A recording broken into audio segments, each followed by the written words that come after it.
Alright, what's going on, guys? Like many of you out there, I just recently learned the news, the passing of MF Doom.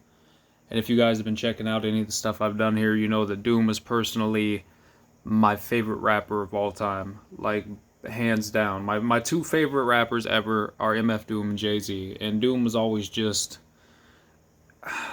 He was special to me. So I thought what we would do is I've gone through the Doom CDs before, but I thought this time we would really take our time, sit back, and kind of just really pick apart some of these albums. So Doom obviously got his start with KMD. The duo consisted of him, then known as Zev Love X, with his brother Sub Rock. And KMD originally got their break on the song The Gas Face with Third Bass. So Third Bass was kind of their introduction to the world. And then they put out the single Peach Fuzz, which was their claim to fame for a long time. And they weren't a hugely successful group, but they did generate enough buzz to keep it going, at least, to propel themselves into a second album, which was Black Bastards. Now, Black Bastards is notorious because right as they were finishing up the album, Sub Rock, who was Doom's brother, was struck and killed in a hit and run. And it basically just left Doom to finish the album all by himself. He turns the album in with this cover art, and the record label basically says no, and they just outright shelve the album. You know, no change in the cover art, none of that. They shelve it, essentially ending the first chapter of MF Doom's career. For a long time, this album was considered a lost album. It was legendary status until eventually Doom obviously started to build momentum out on his own as a solo artist, and he ended up releasing it himself. It's a really great album. It's hard to believe they would shelve it over something so silly, but I also don't think that the label truly believed in KMD. I don't think they were putting up the numbers that they really wanted to see.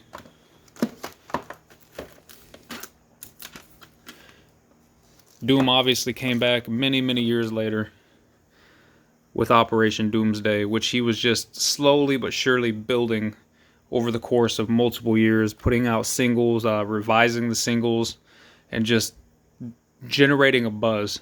He did not promote that he was Zev Love X. He did not promote that he was the former member of KMD. He just came out with a stalking mask on his face, rapping, and he was Doom. That's when he came out as MF Doom.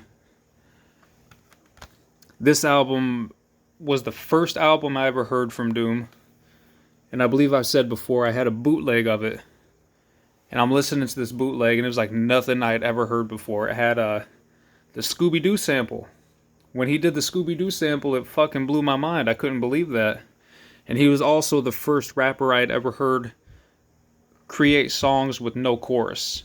Like, he does have choruses on this album. Later on in his career, he would very rarely have choruses. But he was the first rapper I really heard where he would make whole songs built around just the rhymes. It wasn't about the choruses, it wasn't about the hooks, it wasn't about the bridges. It was just dope rhymes and dope beats, and this is definitely a classic album. Super dope.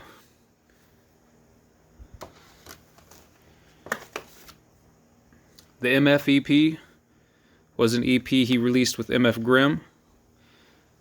Grimm and Doom have a long, complicated history, but they basically came up together. They established themselves together. Doom did a lot of production for Grimm. For a while there, they were synonymous with one another. This EP is dope. It's got some remixes. It's got a Doomsday remix. It's got some MF Grimm remixes. MF Doom on the cover without his mask on. Not something you see all that often anymore.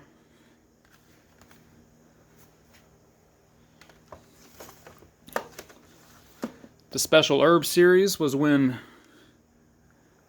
Doom started to crank out all the instrumentals he had used. Some of them not used, just every instrumental that Doom had, he put out there. The Special Herb series is interesting because it's been re-released so many times in so many different variations and formats under so many different labels. There's technically 10 volumes. Volume 9 includes Volume 0, which is 10, but almost every single beat from the early Doom projects is presented on the Special Herbs series in some way.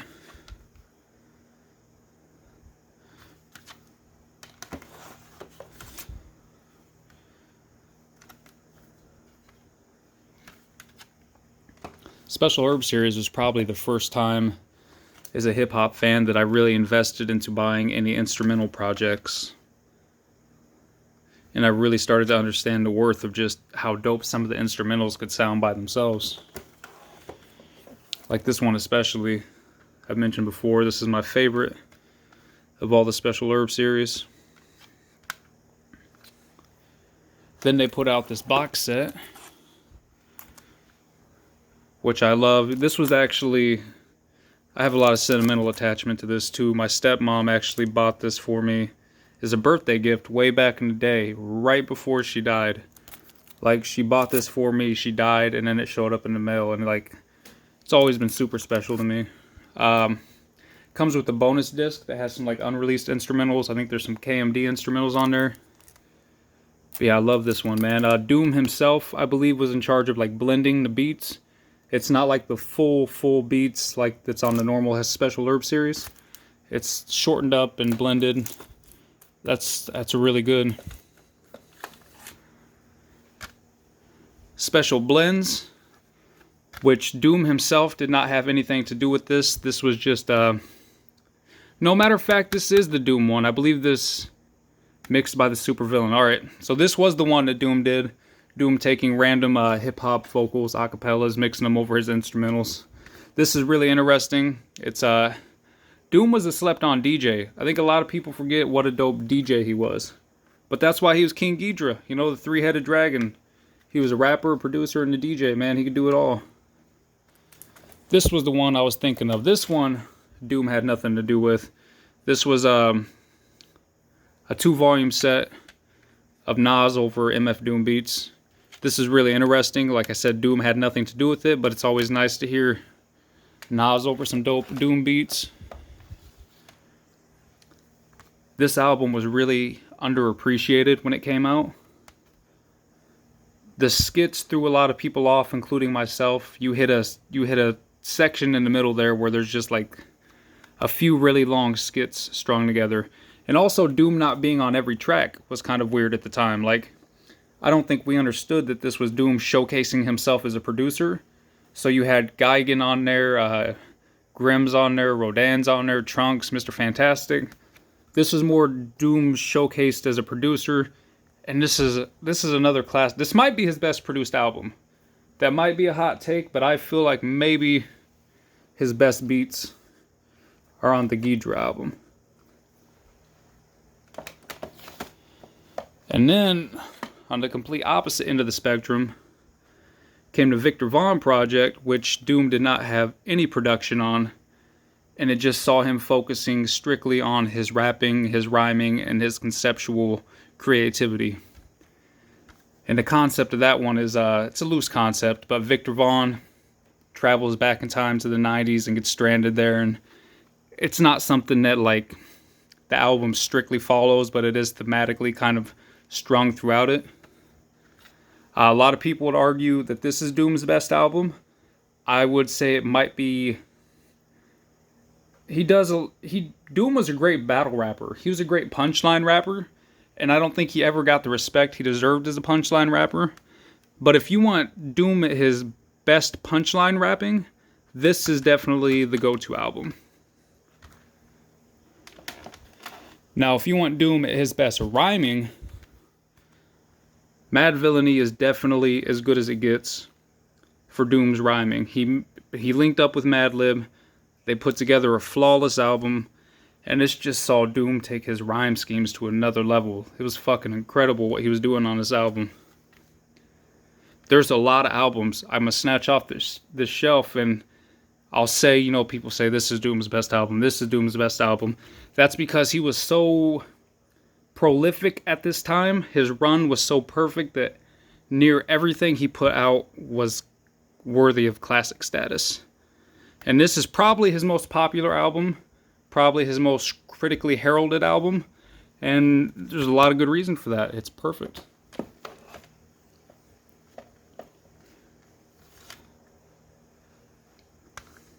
This one was considered a letdown by a lot of people.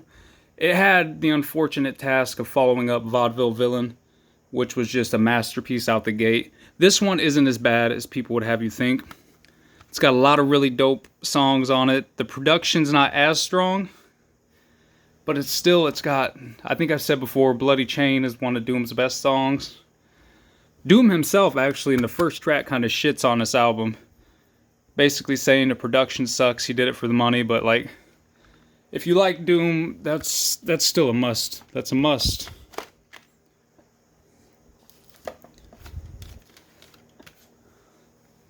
Another classic album. This was Doom back to, it was really a sequel to Operation Doomsday. This was like really the official follow-up that I think a lot of us were waiting for. Doom was back to producing. I think he produced every beat on there. I know there might be one or two. Let me see, yeah. Count Basie, Madlib, PNS.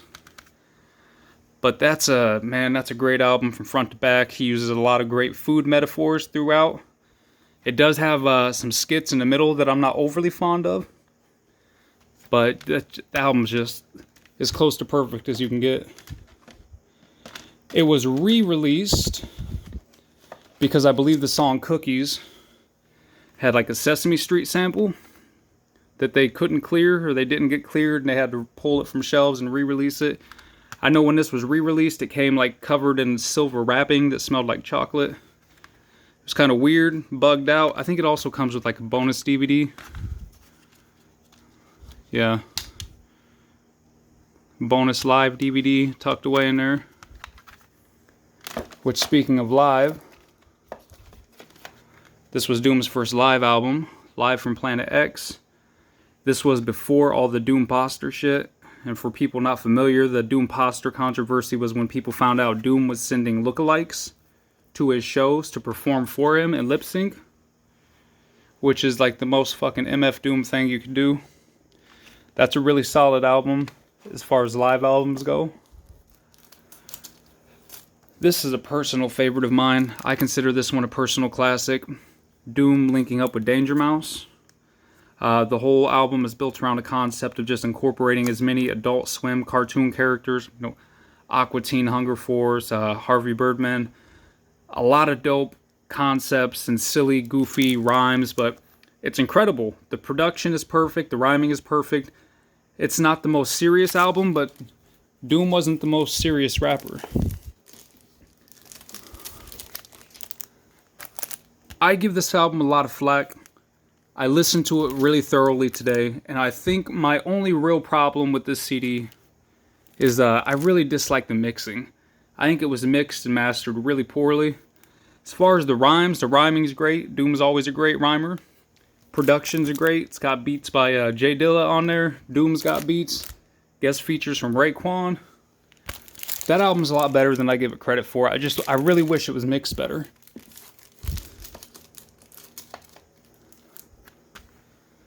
Unexpected Guest is a must-own compilation. It features some of Doom's best guest verses, as well as just like random oddities that are harder to find. Let me see, where's my... He's got a song. All Outta L might be my favorite MF Doom song. He blacks out on that song. But that's a great compilation, man. This was the second live album he put out, which oddly enough I think was recorded from the same tour dates as the first one, so it's a little bit redundant.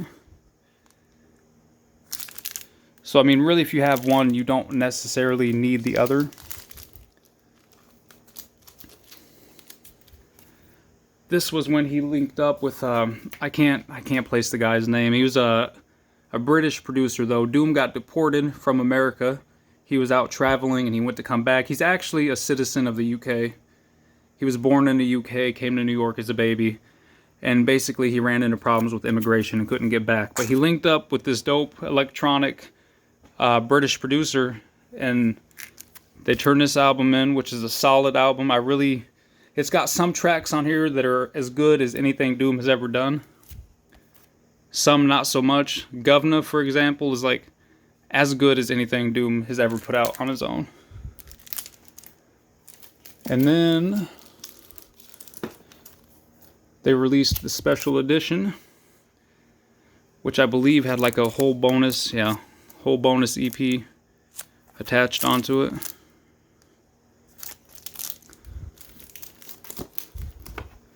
This was a collaboration that Doom did with a kid, what's this kid's name? Bishop Nehru was the kid, right? He was a young kid at the time of recording this, but Doom produced the whole project for him. Great beats. Bishop's a decent rapper. He's not overly captivating. I love the cover art on this, though. It's a solid album. You listen to it for the Doom production. You'll get what you expect out of it. This was Atlas going over the Special Herbs beats. This was a Rhyme Sayers release. I wasn't overly big on this one, but that's mainly because everybody and their mother has gone over the Special Herbs beats. You know what I mean? Everybody goes over those beats. John Robinson, that's another album that was kind of lost for a long time. He's super dope rapper. Doom produced the whole project for him. This is a slept on one. There's a lot of really dope Doom beats on here that I think most people haven't heard.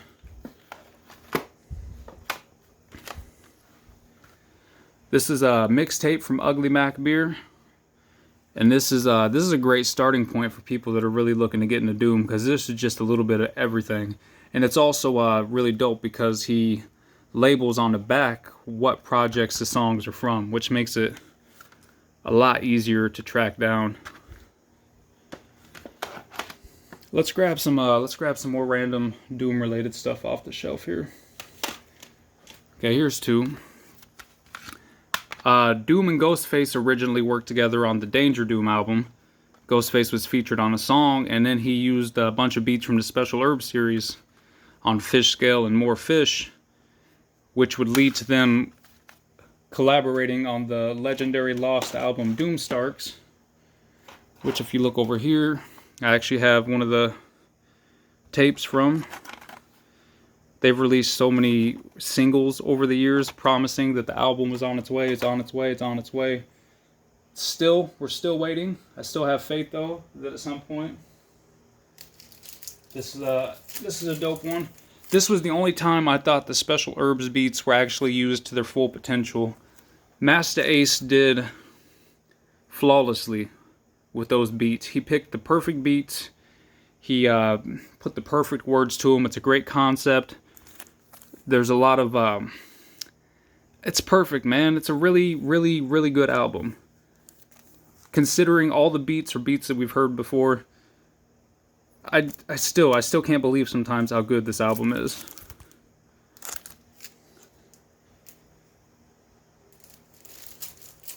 We look up here. Let's just snatch some stuff off. This was the Operation Doomsday lunchbox. When they re-released the album and they redid the cover art, came with this dope lunchbox. Man, it's dirty. I gotta clean that. The CD inside. The booklets down in there. It came with some trading cards. I don't want to take it all apart right now, but yeah, this was like $30 too when it came out. Man, that was a steal. And I love having that, and I love that's one of my favorite things to look at. Like, I look up and I see that there, and it's super dope. And then this was Mad Villainy 2, which was not actually Mad Villainy 2, but Madlib remixed the whole Mad Villain album. And this was the box set. And they released this whole box set. And it came with like a t-shirt and a cassette and just a lot of really dope shit. Yeah, there's the cassette. The cassette, I believe, was of the original leaked Mad Villain demo. And then the CD, which is the Mad Villainy 2 CD. And then a shirt nominated for the best rolled L's. I don't even know what that top part is. Yeah, that, man, I'm so happy. I got that for a really good price back in the day, too. And then I just got this one in the mail. I'm sure a lot of people have seen this. There's 4 different variations of the masks. I picked the one that I wanted. I thought about getting all four, but to me it just wouldn't mean as much having all of them. I was like, pick the one that you really want and then get that. And then in the back here is the Monster Island Czars single Run the Sphere, which was super dope. The Monster Island Czars obviously were the group that MF Grimm and MF Doom had founded together. If you look over here, that was their debut album. Doom had some production on there. Yeah, man, it's hard to believe. It's hard to believe he's gone. It's hard to believe he passed months ago, and we're just now learning about it. And it sucks. It sucks to lose a legend like that. Rest in peace to MF Doom.